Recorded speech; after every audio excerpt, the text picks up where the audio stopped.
Kita luncurkan Alkitab terjemahan baru edisi 2 ini untuk dipergunakan oleh gereja dan umat Kristiani.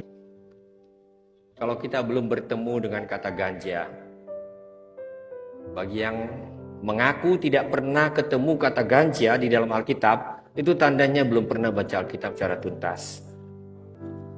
Nah, ternyata dalam Alkitab itu memang ada kata ganja.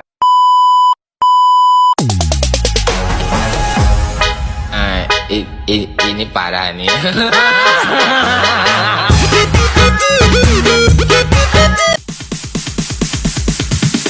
Sorry, it's DJ.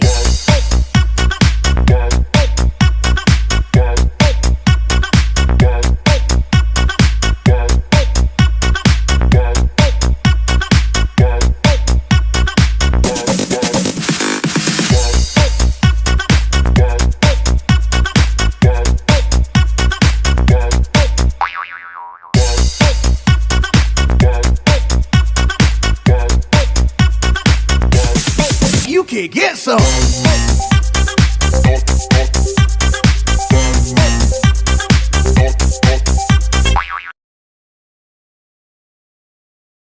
Assalamualaikum warahmatullahi wabarakatuh. Alkitab TB2 sudah diterbitkan. Alkitab TB2 yang direvisi yang baru diterbitkan di tahun ke-2023. Dan selamat bagi umat Kristen karena Alkitab kalian berhasil direvisi di tahun ini yang ditunggu selama 50 tahun lamanya.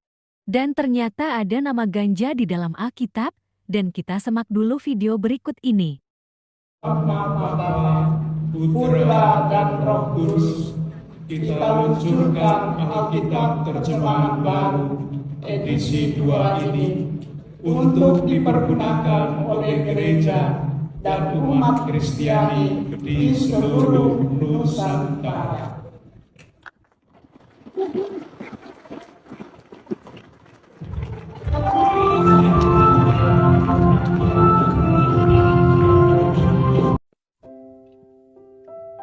Kalau kita membaca Alkitab, sebenarnya kita belum tuntas baca Alkitab.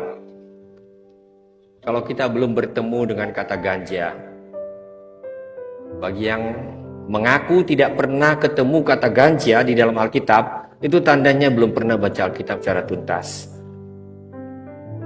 Saya ajak untuk baca Alkitab secara tuntas ya, tapi dalam edisi terbaru, edisi kedua. Nah, ternyata dalam Alkitab itu memang ada kata ganja, tapi yang dimaksudkan tidak ada hubungannya dengan narkoba. Ternyata kalau saya perhatikan sebagai contoh ya, 1 Raja-Raja 7 ayat yang ke-12, di situ jelas dalam bahasa Ibrani dikatakan Shif'a lekoteret ha'echad, Ushif'a lekoteret hashenit. Maksudnya itu adalah bangunan, dan di situ yang dimaksudkan itu bukan ganja. Mungkin dalam bahasa Jawanya gonjo.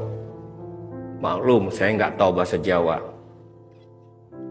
Ya, tiang, bagian dari bangunan. Dan kalaupun ada orang mencoba mencari itu di kamus besar bahasa Indonesia, ganja itu memang punya arti narkoba, tapi juga bagian keris yang melekat pada bilah. Tidak nyambung. Mengapa terjemahan yang disebut baru tahun 1974 masih dibarui? Ada 3 alasan utama. Pertama, memang bahasa manusia di seluruh dunia itu tidak mungkin tidak berubah, kecuali kita nggak pernah bergaul. Kedua, memang yang namanya belajar itu nggak mengenal akhir. Orang seperti saya ini harus belajar terus. Jadi kalau ada yang merasa nggak perlu belajar lagi, tolong catat ini. Oleh karena itu kita belajar melihat, oh rupanya ada naskah-naskah laut mati. Oh rupanya kata ini dulu dimengerti begini, sekarang sudah berubah maksudnya.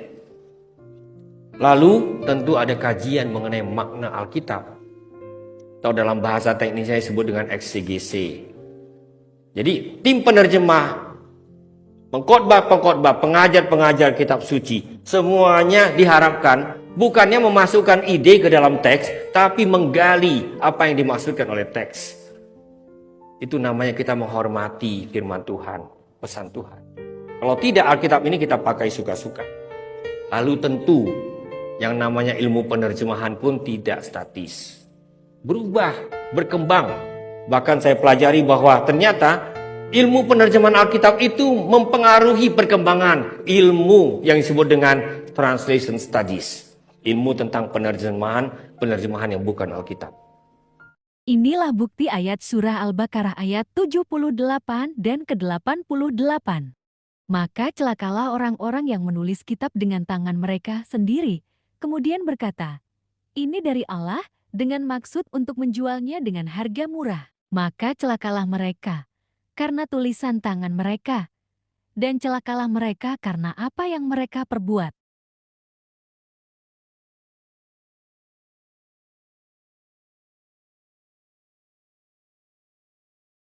Mereka itu selalu merasa paling benar dan ternyata kitab mereka sendiri buatan mereka sendiri direvisi sendiri dengan bangga dan memaksa Tuhan dari manusia menjadi Tuhan. Dan mereka juga memaksa menyamai Islam dan agama mereka sendiri walaupun memfitnah, agar bisa memurtakan Islam dan agama yang lainnya. Oke, kita simak video yang pengumuman Alkitab akan direvisi tahun ke-2023.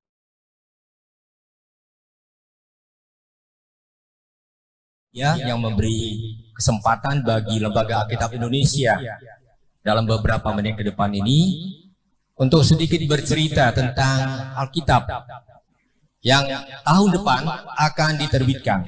Dan ini Alkitab baru yang diharapkan akan menggantikan Alkitab kita yang sekarang.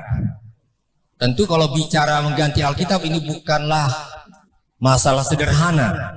Oleh karena itu kami sangat bersyukur, berbangga dan menyampaikan salam hangatnya dari Lembaga Alkitab Indonesia kepada BNKP yang bersidang pada hari ini. Nah, izinkanlah saya dalam beberapa menit ke depan ini memperkenalkan beberapa hal yang sudah dilakukan dan sebentar lagi akan terbit, yaitu awal tahun depan. Ya, saya mulai dengan sebuah catatan bahwa tiap generasi mempunyai Alkitabnya sendiri. Dan di era tahun 1950-an sampai 1970-an, Alkitab yang digunakan gereja-gereja di Indonesia sebenarnya Alkitab dalam bahasa Melayu. Itu merupakan penggabungan antara Perjanjian Lama, terjemahan Dr. Klinker, dengan Perjanjian Baru, terjemahan Pendeta W.A. Bodel. Dan itu diterbitkan sebagai Alkitab darurat oleh Lembaga Alkitab Indonesia karena terjemahan baru dalam bahasa Indonesia belum terbit. Dan untuk itu diperlukan waktu yang cukup panjang, kira-kira 20 tahun barulah Alkitab yang sekarang kita pakai sebagai Alkitab terjemahan baru tersedia bagi gereja-gereja. Jadi cukup lama kita sebenarnya menggunakan Alkitab bahasa Melayu. Nah, saya memberi sebuah contoh kenapa. Nah, Alkitab terjemahan baru kita sebenarnya dikerjakan mulai tahun 1951 oleh tim yang ditunjuk oleh Lembaga Alkitab Belanda. Dan itu dialihkan ke Lembaga Alkitab Indonesia sejak tahun 1957. Ya, jadi beralih dari tenaga-tenaga Belanda, Jerman, termasuk Profesor Christoph Barth, itu pengarang dari Teologi Perjanjian Lama itu bagian dari tim pada waktu itu. Nah, Lembaga Alkitab Indonesia mengeluarkan peraturan tentang penerjemahan ini. Pertama, terjemahan yang dihasilkan itu harus dapat diterima oleh gereja-gereja di Indonesia. Jadi Lembaga Alkitab bukan sekedar penerbit. Kalau dia hanya sekedar penerbit, terbitkan, Anda suka beli, tidak mau tidak usah.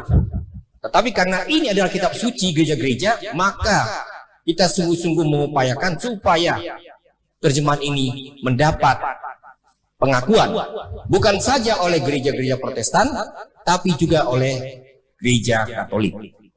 Lalu yang kedua adalah tafsiran atas teks sumber itu harus didukung minimal 2 dari 4 terjemahan baku modern. Mau direvisi atau tidak Islam gak peduli. Dan itu bukti kitab mereka bukan firman Tuhan tapi firman si penulis sarjana penulis gospel di zaman Yesus sudah lama meninggal atau diangkat ke surga menurut mereka.